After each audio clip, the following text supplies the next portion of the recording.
Halo teman-teman, di video kali ini kami akan menjelaskan tentang 60 langkah-langkah asuhan persalinan normal. Namun sebelum itu kami akan memperkenalkan diri terlebih dahulu. Nama saya Felicita Firdiani Lamen, NIM 191111048. Saya Francisca Ritaria, NIM 191111050. Kami dari kelas keperawatan B semester 3.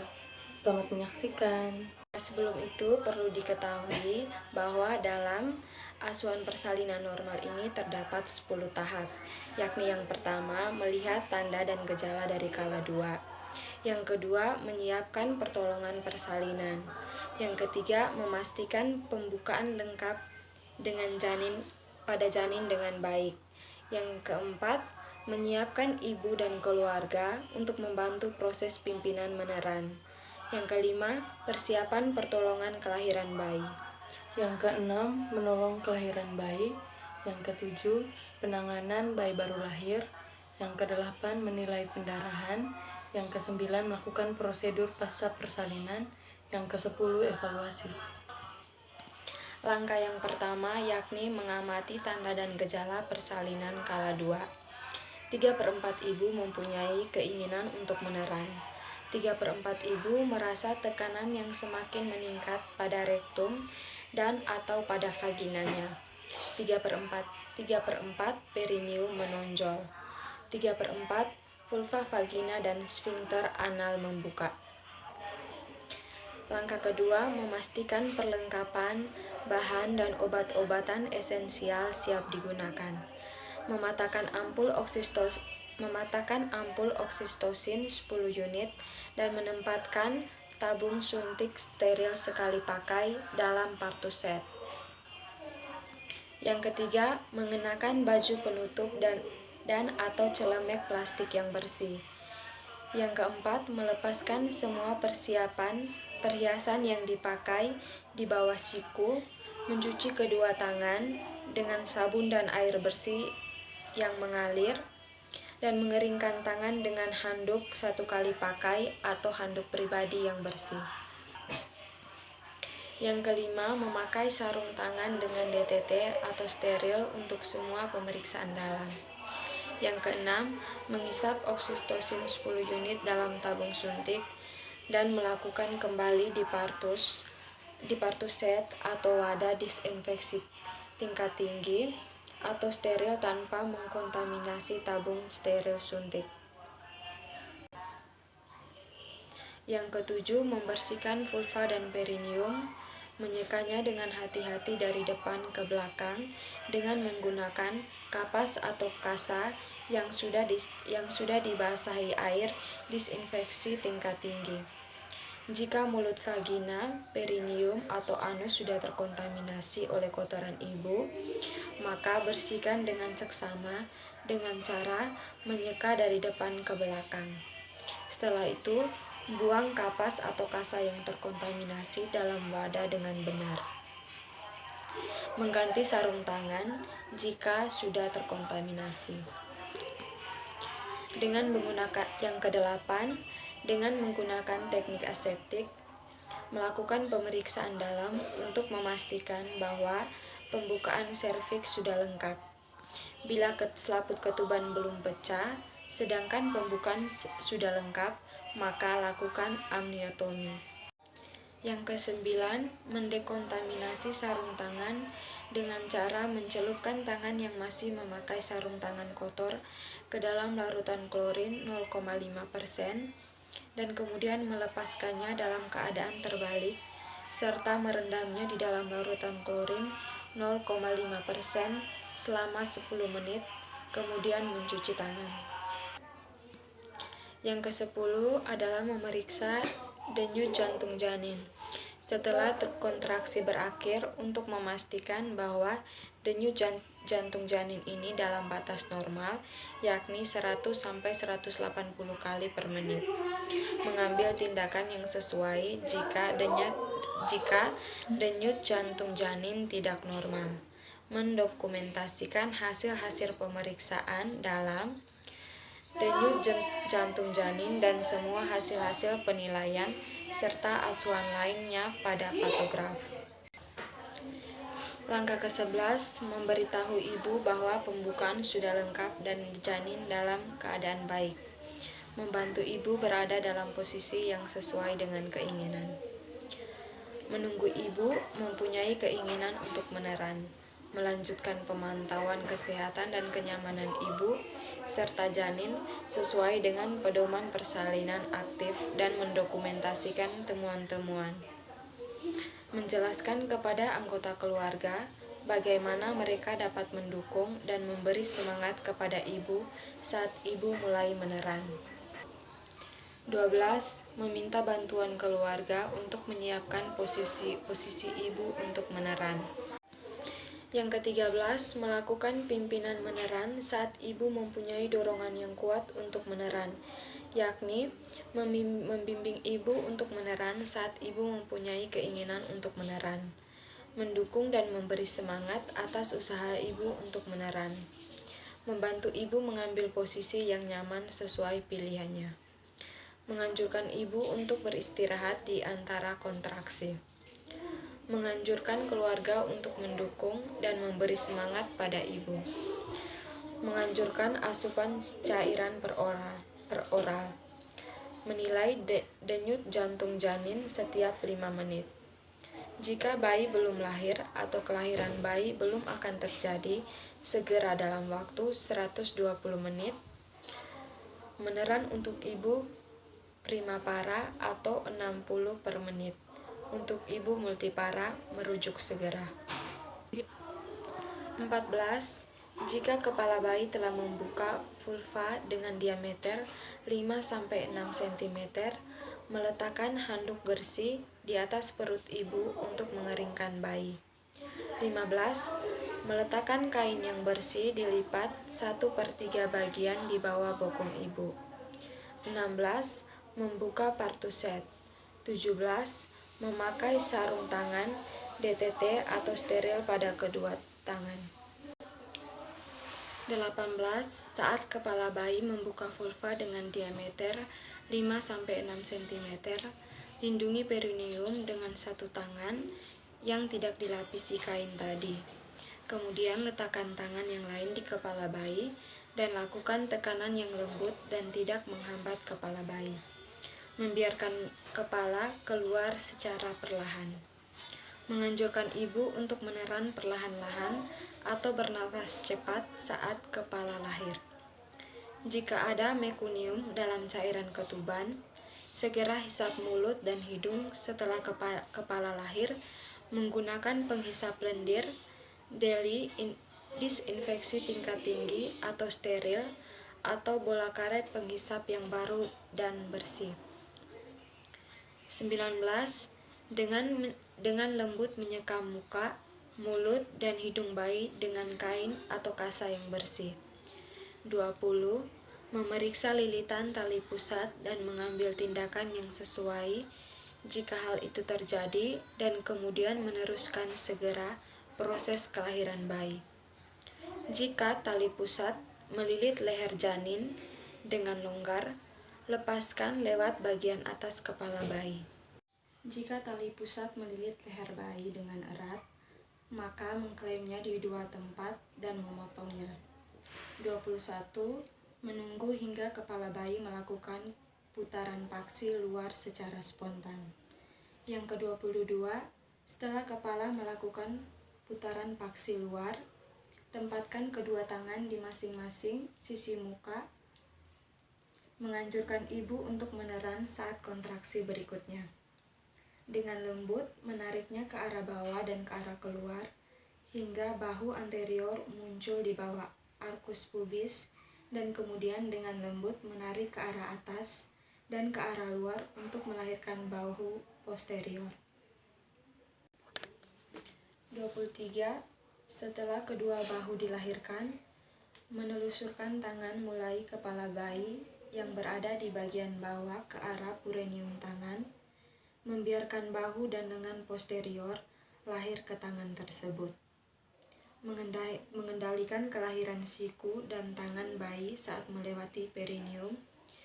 Gunakan lengan bagian bawah untuk menyangga tubuh bayi saat dilahirkan.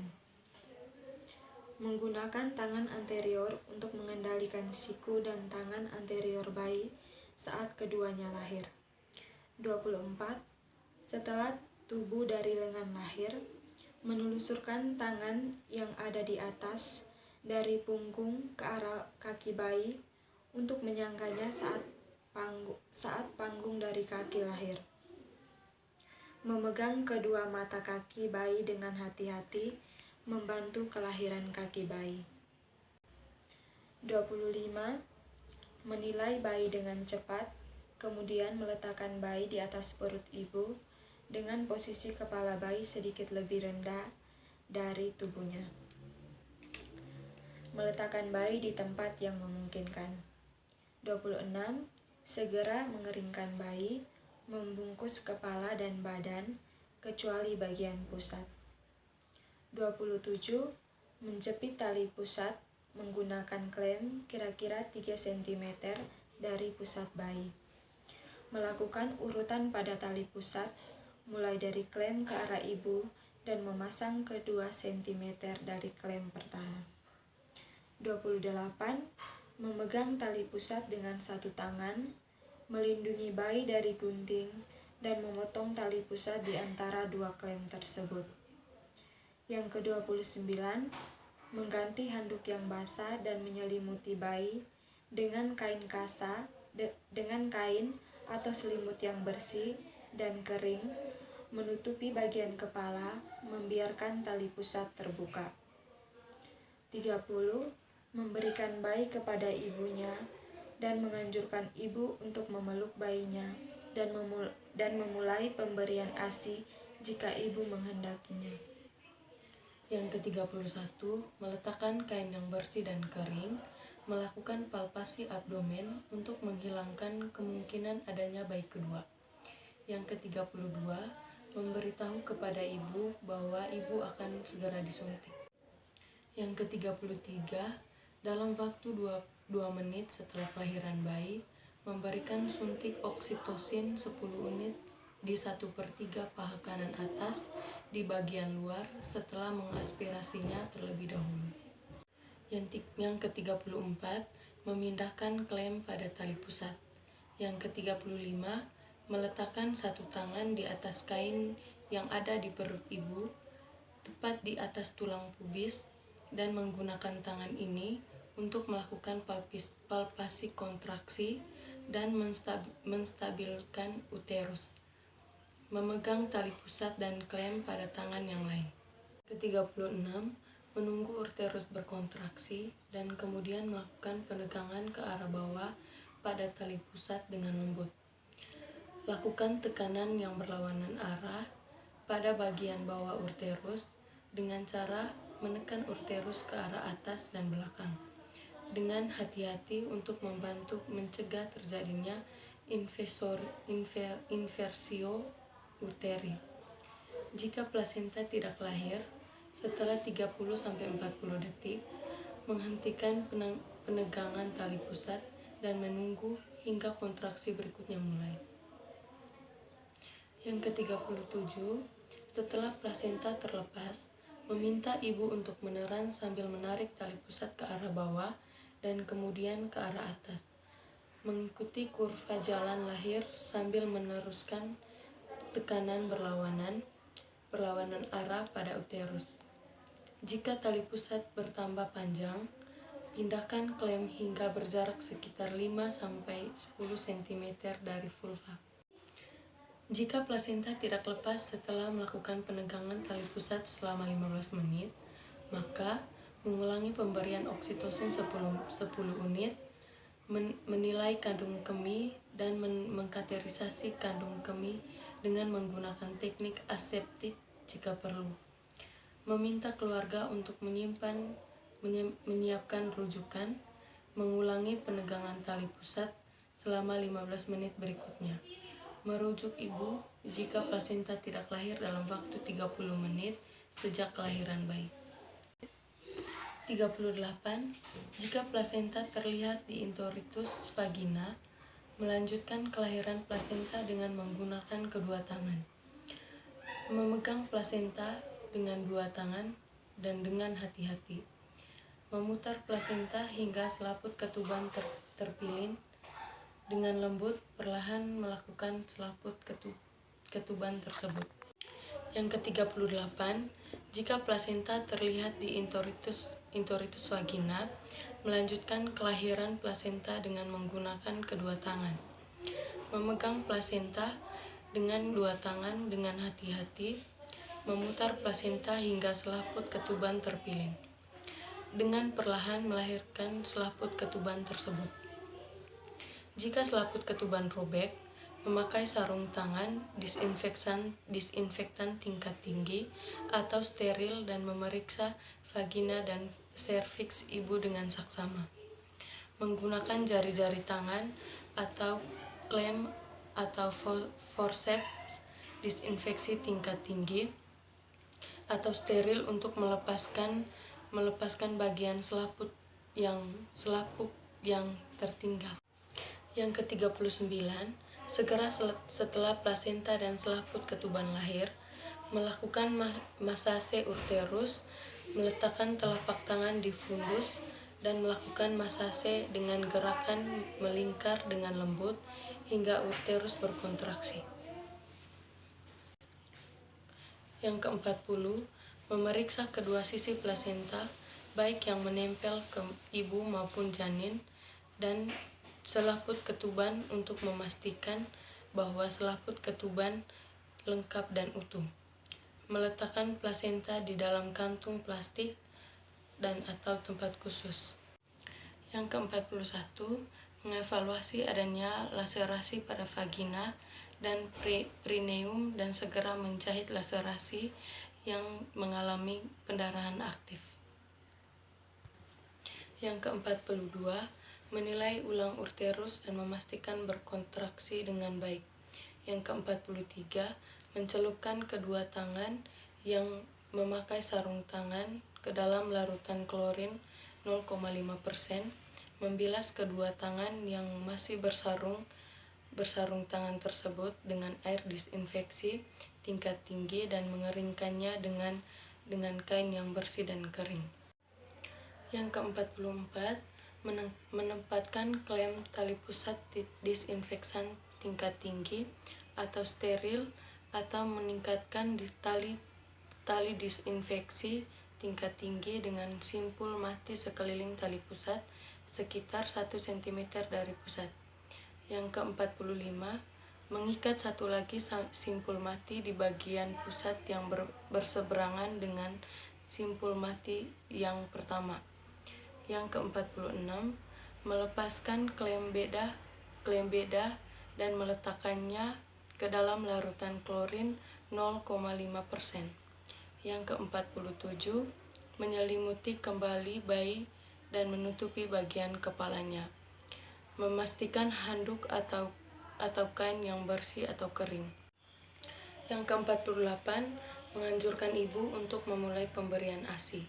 Yang ke-49, melanjutkan pemantauan kontraksi uterus dan pendarahan per vaginam 2-3 kali dalam 15 menit pertama pasca persalinan, setiap 15 menit pada 1 jam pasca persalinan, setiap 2-30 menit pada jam kedua pasca persalinan. Yang ke-50, mengajarkan kepada ibu atau keluarga bagaimana melakukan masase uterus dan memeriksa kontraksi uterus. Yang ke-51, mengevaluasi kehilangan darah. Yang ke-52, memeriksa tekanan darah, nadi dan keadaan kandung kemih setiap 15 menit selama 1 jam pasca persalinan dan setiap 30 menit selama jam kedua pasca persalinan. Memeriksa temperatur tubuh ibu setiap jam selama 2 kali pasca persalinan. Yang ke-53, menempatkan semua peralatan di dalam larutan klorin 0,5% untuk dikontaminasi. mencuci dan membilas peralatan setelah dikontaminasi. Yang ke-54, membuang bahan-bahan yang terkontaminasi ke dalam tempat sampah yang sesuai. Yang ke-55, membersihkan ibu dengan menggunakan air disinfeksi tingkat tinggi, membersihkan cairan ketuban dan darah, membantu ibu memakai pakaian yang bersih dan kering. Yang ke-56, memastikan bahwa ibu nyaman, membantu memberikan ASI, menganjurkan keluarga untuk memberikan ibu minum dan makan yang diinginkan. Yang ke-57, mendekontaminasi daerah yang digunakan untuk melahirkan dengan larutan klorin 0,5%. Yang ke-58, mencelupkan sarung tangan kotor ke dalam larutan klorin 0,5%, membalikan bagian dalam luar dan merendamnya dalam larutan klorin 0,5% selama 10 menit. Yang ke-59, mencuci kedua tangan dengan sabun dan air mengalir. Yang ke-60, melakukan patograf. Jadi sekian dari penjelasan kami. Sekian dan terima kasih.